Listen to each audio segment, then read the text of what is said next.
So what we're going to be doing now is taking a look at gluten, right? What gluten actually looks like. So we've got two balls of dough over here. This is a whole wheat dough and this is the all-purpose flour dough, right?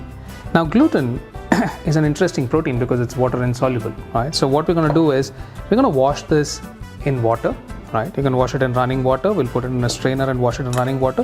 What we do when we wash it in running water is remove all the starch there is, so that there's only gluten that's here. So we will actually get a sense of how much gluten is there in each of these types of dough. So essentially removing all the starch there is.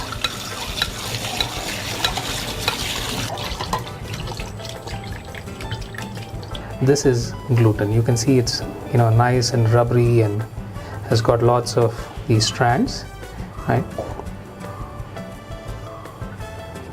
This is what gives the texture and the structure in any item which uses gluten.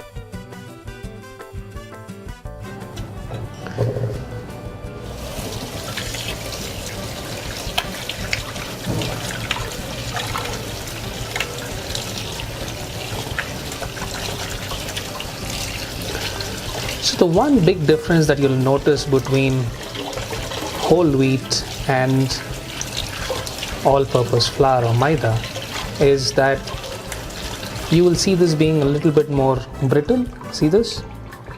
You see that the sediment, which is gluten, is there, but you also find that it's not as rubbery or as elastic as the other one, though there is some bits and pieces where you find it elastic.